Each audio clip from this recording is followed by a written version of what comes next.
साथियों नमस्कार। I hope आप लोग सभी स्वस्थ होंगे। मैं भी अच्छा हूँ। पुनः आप सभी लोगों का स्वागत है। वीडियो की सीधा शुरुआत करते हैं। 50 क्वेश्चन हम देख चुके थे इससे पहले, ठीक है।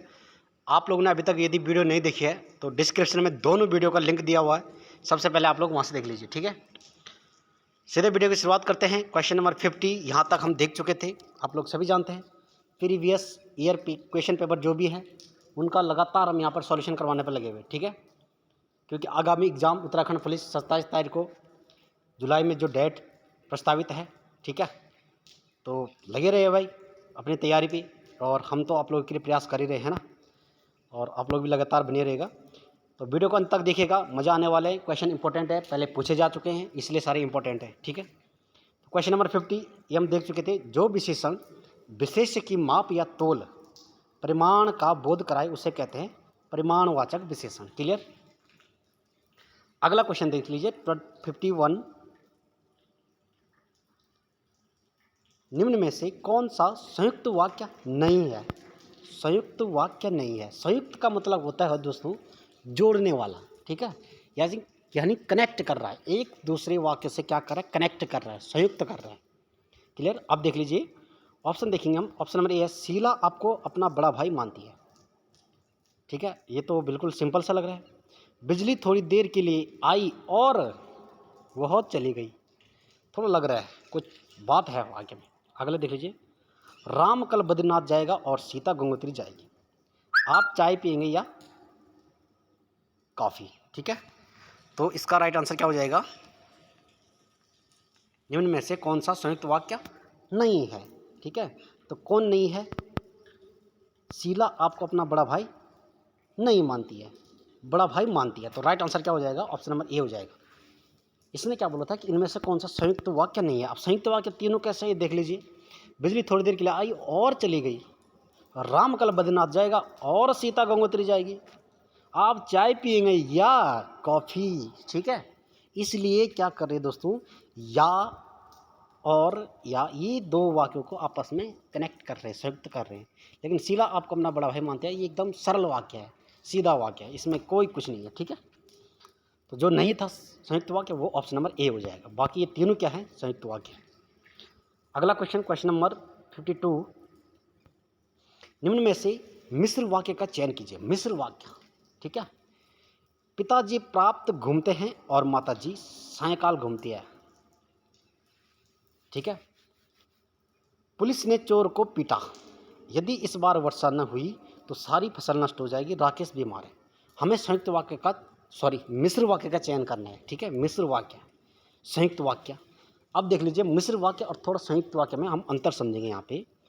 संयुक्त वाक्य तो क्या करता है, दो वाक्यों को कनेक्ट करता है, जोड़ने का काम करता है, जैसे और, ठीक है। तो ये भी क्या हो जाएगा, संयुक्त वाक्य हो जाएगा। पिताजी प्राप्त घूमते हैं और माताजी सायंकाल घूमती है, ये तो संयुक्त हो जाएगा। लेकिन इसने मिश्र वाक्य पूछा है ना। पुलिस ने चोर को पीटा, ये सरल वाक्य है। यदि इस बार वर्षा न हुई तो सारी फसल नष्ट हो जाएगी, ये हो जाएगा हमारा correct answer option number C. कैसे? अब देख लीजिए, यदि इस बार वर्षा न हुई तो सारी फसल नष्ट हो जाएगी। दोस्तों क्या होता है मिश्र वाक्य में, जो एक होता है उद्देश्य, एक होता है विधेय, ठीक है। तो उद्देश्य होता है पहले वाला वाक्य, कौन सा, यदि इस बार वर्षा न हुई, और विधेय क्या है, सारी फसल नष्ट हो जाएगी। लेकिन ये सारी फसल नष्ट हो जाएगी ये किस पर आश्रित है, इस बार वर्षा न हुई तो, समझ रहे बात को, इस बार वर्षा न हुई तो सारी फसल नष्ट हो जाएगी, यानी इस पर डिपेंड है ये, समझ रहे बात को। ये जो विधेयक है या उद्देश्य पे क्या है, आश्रित है, समझ रहे बात को। इसलिए क्या हो जाएगा, ये मिश्र वाक्य हो जाएगा। यानी दो जो वाक्य हैं, दूसरा जो वाक्य है उद्देश्य विदेश्य छोड़ो, ये समझो जो दूसरा पंक्ति वाक्य क्या है वो पहले पंक्ति पे डिपेंड है भाई, उसके बिना वो अधूरी है।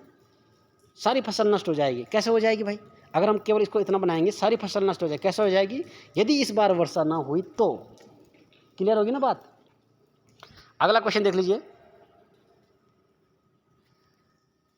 53। किसी बड़े नाम पद आदि का संक्षिप्त रूप लिखने के लिए चिन्ह का प्रयोग किया जाता है। कैसा चिन्ह का प्रयोग किया जाता है, देखो हमें किसी बड़े आदमी का नाम लिखना है या कोई बड़ा नाम लिखना है, कोष्टक ये भी नहीं, संक्षेप सूचक, विवरण चिन्ह और अवतरण चिन्ह, ये चिन्ह भी दे रखे हैं और चिन्ह के नाम भी दे रखे हैं। तो ये हो जाएगा संक्षेप सूचक चिन्ह, ये लिखते हैं। जैसे हमें डॉक्टर लिखना है, डॉक्टर, ठीक है, ये लिख लीजिए संक्षेप सूचक चिन्ह है भाई डॉक्टर का, किसी भी शॉर्ट का है वो शॉर्ट में लिखना हमें, तो हमें संक्षेप सूचक चिन्ह लगाना पड़ेगा, ठीक है। तो यही इस चिन्ह की ये बात कर रहे हैं। अगला क्वेश्चन, क्वेश्चन नंबर 44, दांत काटी रोटी होना मुहावरे का अर्थ है। मजबूत दांत होना, दांत से काटना, रोटी काटना, अधिक मित्रता होना। दांत काटी रोटी होना यानी दांत क्या करता है, रोटी को काटता है, यानी अधिक मित्रता है, दोनों घुले मिले हुए हैं। तो ये क्या है, ऑप्शन नंबर डी करेक्ट हो जाएगा, अधिक मित्रता होना। क्लियर। नेक्स्ट क्वेश्चन है 55, गोबर गणेश होना मुहावरे का अर्थ है। मूर्ख होना, गोबर गैस बनाना, बायोगैस, विद्वान होना। तो गोबर गणेश होना मुहावरे का अर्थ हो जाएगा क्या, मूर्ख होना। गोबर गणेश यानी मूर्ख व्यक्ति। क्लियर होगी बात। अगला क्वेश्चन, जो रहीम गति दीप की कुल कपूत गति सोए, बारे उजियारा करे बड़े अंधेरा होए। जो रहीम गति दीप की कुल कपूत गति सोए, बारे उजियारे करे बड़े अंधेरा होए। यानी जो रहीम गति दीप की, जो गति, जो चाल, गति मानी चाल, वेलोसिटी वेग, चाल, ये फिजिक्स की बात है, लेकिन हमें गति समझनी है, चाल समझनी है, ठीक है। जो गति बल क्या है, दीपक की है, वही गति कपूत की है। कपूत एक तो होता है सपूत, दूसरा होता है कपूत, तो कपूत की गति भी वही है। अब देखो कैसे, दीपक क्या होता है, ये दोनों दीपक और कपूत बल शुरुआत में खूब फलते जलते हैं, और बाद में जैसे जैसे समय बढ़ता है उसके बाद ही अंधेरा चौपट हो जाते हैं। समझ रहे बात को। बारे उजियारे करे बड़े अंधेरा हो, उसके बाद क्या हो जाता है, अंधेरा हो जाता है। तो जो गति दीपक की है वही गति क्या है, कपूत की है। अब यहाँ पर गति गति दो शब्दों का प्रयोग हुआ है, तो इसमें कौन सा अलंकार हो जाएगा, ये पूछते हैं। इसमें हो जाएगा श्लेष अलंकार, यानी चिपका हुआ। श्लेष का मतलब होता है चिपका हुआ। समझ रहे दोस्तों। गति का मतलब सेम है, यहाँ पर एक शब्द है उसकी दो बार आवृत्ति हुई है और उसका मतलब सेम है। लेकिन इससे पहले हमने वीडियो में यमक अलंकार देखा था। यमक अलंकार में एक शब्द की आवृत्ति बार बार होती है और हर बार उसका अर्थ अलग अलग होता है। आगे बात समझ में। और श्लेष में क्या होता है, चिपका हुआ होता है।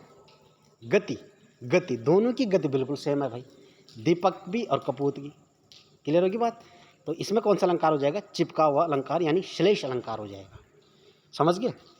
अगला क्वेश्चन है क्वेश्चन नंबर 57, शुद्ध शब्द का चयन कीजिए। शुद्ध शब्द आशीर्वाद, आशीर्वाद, आशीर्वाद और आशीर्वाद। तो राइट आंसर क्या हो जाएगा, ऑप्शन नंबर ए शुद्ध है भाई, बिल्कुल आशीर्वाद ऑप्शन ए वाला एकदम क्लियर है। अगला क्या बोल रहा है, अशुद्ध वाक्य। अशुद्ध वाक्य का चयन कीजिए। क्वेश्चन नंबर 58, सम्मार्ग, सम्मुख, सौहार्द, ये सभी अशुद्ध हैं। तो राइट आंसर क्या हो जाएगा, ये सभी अशुद्ध है। सम्मार्ग ऐसा नहीं लिखा जाता दोस्तों, सम्मार्ग लिखा जाता है 100 आधा 9 सम्मार्ग होता है ऐसा, ठीक है। और जो सम्मुख लिखा जाता है ना, उसके सम्मुख 100 होता है, आधा म होता है, पूरा म होता है, छोटा ओ की मात्रा क, सम्मुख ऐसा होता है। और सौहार्द क्या कैसा होता है, 100 होता है, हा होता है, इस पर रो नहीं होता है, और दो होता है, दो पर रो होता है, सौहार्द। समझ के बात। तो ये सभी क्या है, अशुद्ध है। अगला क्वेश्चन है क्वेश्चन नंबर 59 है, निम्नलिखित शब्दों में यण संधि वाले शब्दों का चयन कीजिए। यण संधि देखनी भाई। तो यण संधि क्या हो जाएगी दोस्तों, अब यण संधि का तो लंबा प्रोसेस है, ये तो समझाना पड़ेगा पूरे ढंग से, जब संधि वगैरह पढ़ाई जाएगी आप लोगों को थोड़ा किताब में देखना पड़ेगा इसको। लेकिन शॉर्ट में एक ट्रिक याद रखना कि यो वो से पहले यदि कोई आधा अक्षर दिखता है, आधा शब्द दिखता है, तो उसमें सीधा यण संधि मार देना। जैसे यो है ना, यो से पहले क्या है, आधा तो है, वो है, वो से पहले क्या है, आधा तो है, यानी इसमें क्या है, यण संधि है। तो राइट आंसर क्या हो जाएगा, ए और बी दोनों में यण संधि है, ठीक है। ये भी पहचानने की ट्रिक है यण संधि को। अगला क्वेश्चन, क्वेश्चन नंबर 60, उत्धनमत, उन्मत्त में कौन सी संधि है। तो हमें संधि हमें तब छांटनी है जब हमें दो शब्दों को अलग अलग करना है, संधि विच्छेद करना है, यानी शब्द का हमें संधि विच्छेद करना है। ये तो उन्मत्त पूरा शब्द है, इसका हमने संधि विच्छेद किया, उत्धनमत, ठीक है, उन्मत्त बना। अब देखो उत मतलब तो में अ की क्या आ रही है, अ से है स्वर है, स्वर का उच्चारण आ रहा है। अब मो क्या है, व्यंजन है। तो यानी स्वर उच्चारण के बाद व्यंजन उच्चारण का अर्थ आ रहा है, उच्चारण आ रहा है। समझ रहे बात को। तो संधि किस में देखी जाती है, पहले शब्द के अंतिम अक्षर में और दूसरे शब्द के पहले अक्षर में संधि देखी जाती है। समझ रहे बात को? तो उ तो ओ की क्या आ रही है? ध्वनि आ रही है। पहले शब्द के दूसरे अक्षर में ओ की ध्वनि आ रही है। ओ क्या है? स्वर है। और दूसरे शब्द के पहले अक्षर में मो की ध्वनि आ रही है। मो क्या है? व्यंजन है। तो क्या हो जाएगा? व्यंजन संधि। सॉरी, क्या हो जाएगा? व्यंजन संधि। ऑप्शन नंबर बी हो जाएगा। मैंने डी पे मार दिया था, तो व्यंजन संधि क्लियर हो जाएगा। क्लियर होगी बात? Next question, question number 61। निम्नलिखित में से यौगिक शब्दों का चयन कीजिए। यौगिक शब्द क्या होते हैं दोस्तों? दो शब्दों से मिला हुआ एक शब्द होता है। ठीक है, दो वाक्य से मिला हुआ एक शब्द होता है यौगिक शब्द। कैसे? सेनापति, सेना का पति। अनुशासन, अनुधन शासन। चतुराई, चतुर्धन राई। समझ गए? तो सेनापति, ये सभी क्या है? एक यौगिक शब्द है भाई। दो शब्दों से मिला हुआ एक शब्द जो बनता है उसको क्या बोलते हैं? यौगिक। Next question, question number 62।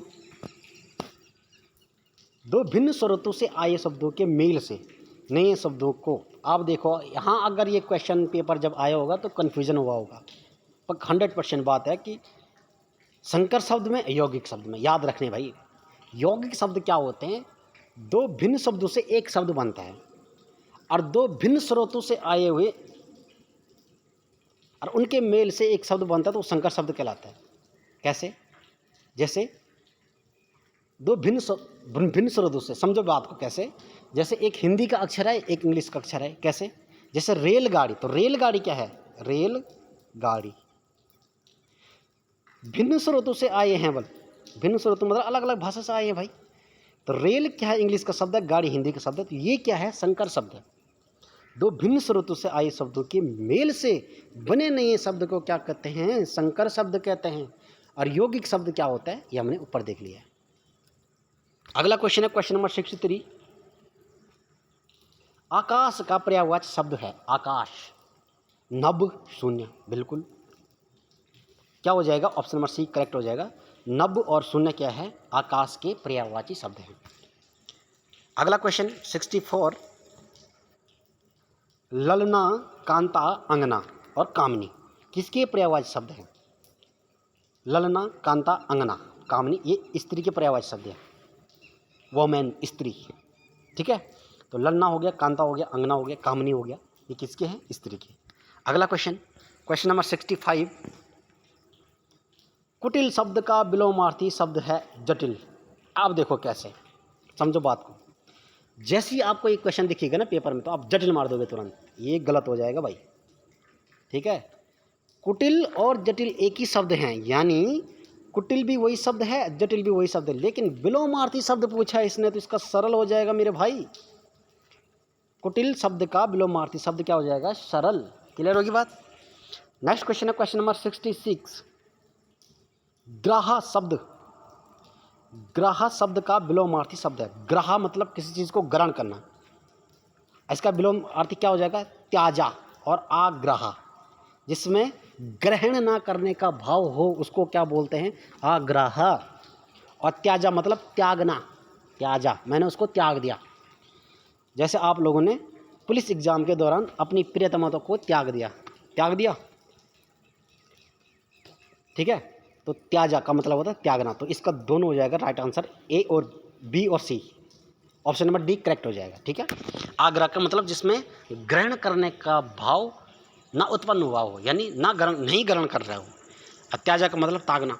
ठीक है, तो ग्राह का मतलब होता है ग्रहण करना। तो ग्रहण मतलब किसी चीज़ को ग्रहण करना, इसका विलोम पूछा है तो ये त्याजा हो जाएगा और आग्रह हो जाएगा। ठीक है, अगला क्वेश्चन है क्वेश्चन नंबर 66। शब्द देनदार और लेनदार में कृत प्रत्यय का चयन कीजिए। दोस्तों कृत प्रत्यय क्या होते हैं? शब्द के अंत में लगते हैं। देन, लेन क्या है? मूल धातु है। मूल धातु क्या है? लेन है और देन है। इनमें जो कृत प्रत्यय लगा हुआ है वो है दार। दोनों में क्या लगा हुआ? दार। तो लेनदार और देनदार में कृत प्रत्यय है दोस्तों दार। क्लियर? अगला क्वेश्चन, क्वेश्चन नंबर 68। बा और दा ब, बकायदा शब्दों में आगत उपसर्ग है। आप लोग सभी जानते हैं उपसर्ग शब्द के आगे लगते हैं। आगत उपसर्ग कौन सा हो जाएगा? क्या मिल रहा है? ऑप्शन देखो, दा है, दोनों में नहीं है। बो है, नहीं है, बा है, तो राइट आंसर बी। बा क्या हो जाएगा, आगत उपसर्ग हो जाएगा किसमें, बाअदब में और बकायदा में। अगला क्वेश्चन, क्वेश्चन नंबर 69, शुद्ध शब्द का चयन कीजिए भाई। ऑप्शन नंबर ए प्रशासन, ऑप्शन नंबर बी प्रशासन, ऑप्शन नंबर सी प्रशासन। तो राइट आंसर ऑप्शन नंबर एक करेक्ट हो जाएगा, प्रशासन। यानी कौन सी हो जाएगी, तालब विश्व, तालों से बोलने वाली 100, तालब विश्व, प्रशासन। देखो उच्चारण समझो, प्रशासन और प्रशासन, समझिए, प्रशासन और प्रशासन। ठीक है दोस्तों, ऑप्शन नंबर एक correct. Next question, question number 70, बहुब्रीहि समास के उदाहरण का चयन कीजिए। अब हमें बहुब्रीहि समास के उदाहरण का चयन करना है। समास दोस्तों उत्तराखंड सिलेबस में शायद नहीं है, ठीक है, तो फिर भी इसको देख लेना, क्योंकि आगामी एग्ज़ाम आप लोगों ने पटवारी का भी भरा होगा, लेखपाल का भरा होगा, ARO का भरा होगा, ARO का भरा होगा। ठीक है, तो बहुब्रीहि समास क्या होते हैं दोस्तों, जो शब्द दिया हुआ होता ना, उस शब्द को इंगित नहीं करता है बहुब्रीहि समास, उस शब्द से किसी तीसरे शब्द की ओर इशारा करता है। आप देखो कैसे, दशानंद, दशानंद किसके थे, दशानंद, यानी ये रावण की बात कर रहा है, तीसरे व्यक्ति रावण की बात कर रहा है, दशानंद। अब देखो Gajanan, option number B Gajanan, मतलब ये गणेश की बात कर रहा है, हाथी जैसा मुख जिसका, गजानन, यानी गणेश की बात कर रहा है। नीलकंठ, नीलकंठ किसका था, भगवान शिव का। ठीक है, नीला है जिसका कंठ, तो किसके तीसरे की बात हो रही ना, ये इशारा तीसरे की ओर कर रहा है ना, कर रहा कि नहीं कर रहा। तो बहुब्रीहि समास के जो उदाहरण हैं, इसमें जो है आपके आज के बाद आप लोग कभी नहीं भूलोगे, तो बहुब्रीहि समास के जो उदाहरण हैं ये तीसरे शब्द की ओर इंगित करते हैं दोस्तों। दशानंद रावण की बात कर रहा है, गजानन गणेश की बात कर रहा है, जिसके गजानन गणेश हाथी जैसा मुख है जिसका, किसका है, मेरा है, आपका है, नहीं है, किसका है, गणेश का है। नीलकंठ, तो नीलकंठ भी, नीला है कंठ जिसका है, नीला है गला जिसका, क्या हो जाएगा, बहुब्रीहि समास का उदाहरण हो जाएगा। नीला कंठ किसका है, शिव जी का है। नेक्स्ट क्वेश्चन, अगला क्वेश्चन है 71, निम्न में से कौन सा सार्क के सदस्य नहीं है। SAARC South Asian Association Regional Corporation के सदस्य हैं। भारत हो जाएगा, तो बनाओ भाई इसको, श्रीलंका भी है, अफगानिस्तान भी है, ये सभी करेक्ट हो जाएगा। सार्क में कितने देश सदस्य दोस्तों, 8। ठीक है, तो भारत, श्रीलंका, भूटान, मालदीव, ठीक है, बांग्लादेश, ये सब क्या है, भारत सार्क के सदस्य हैं। क्लियर हो गया। अगला question, question number 72, UNESCO, United Nation Education Central Cultural Organisation का मुख्यालय है कहाँ, पेरिस में, फ्रांस, पेरिस में। ठीक है, इसकी स्थापना कब हुई, 1945 में यूनेस्को की स्थापना हुई। ठीक है, और इसका मुख्यालय क्या है दोस्तों, फ्रांस, पेरिस में यूनेस्को का मुख्यालय। ठीक है, देखो कितने बड़े क्वेश्चन पूछे थे उस समय। आप लोगों की जिस हिसाब से पढ़ाई चल रही है, रीडिंग चल रही है, सोच रहे होंगे कि खास ऐसा पेपर हमारे टाइम पे आ जाता है। आएगा यार, आएगा, घबराओ नहीं, एक दिन ऐसा पेपर आएगा कि तुम पेपर को देख के ही उछलने लग जाओगे एग्ज़ाम हॉल में। बस उस दिन का इंतज़ार करो और अपनी मेहनत को 4 गुना और बढ़ा दो। ठीक है, एक दिन ज़रूर आएगा। एक कहानी सुनाता हूँ मैं, बीच में थोड़ा टॉपिक को रोक रहा हूँ। एक लड़का था कोचिंग सेंटर में, देहरादून की बात है ये, उसका हर एग्ज़ाम में वो फेल होता था और कोचिंग में वो टॉप का था। हर एग्ज़ाम में फेल होता था, कोचिंग में वो टॉप का था। कोचिंग वाले भाई सोच में पड़ गए, यार ऐसा क्यों हो रहा है कि ये लड़का कोचिंग में तो टॉपर है लेकिन एग्ज़ाम में फेल हो रहा है। उसने कहा सर देखो, जिस दिन मेरे पढ़ा हुआ एग्ज़ाम में आ गया ना, उस दिन कोई मेरा कुछ भी नहीं कर सकता है। और वाकई में जब हुआ, वो लड़का बाद में गवर्नमेंट जॉब लगा तो उसका उत्तराखंड में पूरा दूसरा स्थान था। बताओ, जब उसका पढ़े हुए में से एग्ज़ाम में आए ना, तो बिल्कुल एकदम उसने क्लैरिटी के साथ किया। तो आप लोग भी ऐसे ही करना भाई। ठीक है, जिस दिन आपके कोई में बात नहीं, एग्ज़ाम देते रहो, पढ़ाई करते रहो यार, ज़िंदगी बहुत लंबी है, एग्ज़ाम आते रहेंगे, आप लोग पढ़ाई करते रहो। ठीक है, जिस दिन आपका पढ़ा हुआ आ गया ना दोस्तों, उस दिन आप एग्ज़ाम हॉल में उछलने लग जाओगे और आप उसी दिन से मान लोगे कि आप गवर्नमेंट जॉब सेलेक्ट हो चुके हैं। You have to select government service, ठीक है। नेक्स्ट क्वेश्चन, क्वेश्चन नंबर 73, निम्न में से उत्तराखंड राज्य का राज्य पक्षी है तो क्या? मोनाल, ठीक है। राज्य पक्षी क्या हो जाएगा? मोनाल। आसान सा क्वेश्चन है। विश्व मेला 74 है, विश्व मेला कहाँ आयोजित किया जाता है? चंपावत, पिथौरागढ़, जौनसार, बावर, देहरादून, चमोली में। तो विश्व मेला कहाँ लगता है? जौनसार, बावर, देहरादून में विश्व मेले का आयोजन किया जाता है। नेक्स्ट क्वेश्चन है, क्वेश्चन नंबर 75 है, आयरीन पंथ को किस और नाम से जाना जाता है? तो अल्मोड़ा की बेटी, पाकिस्तान की बहू। बताओ, अल्मोड़ा की बेटी फिर बन गई पाकिस्तान की बहू।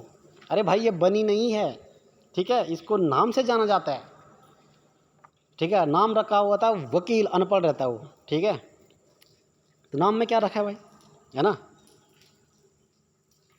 आयरीन पंथ को किस नाम से जाना जाता है?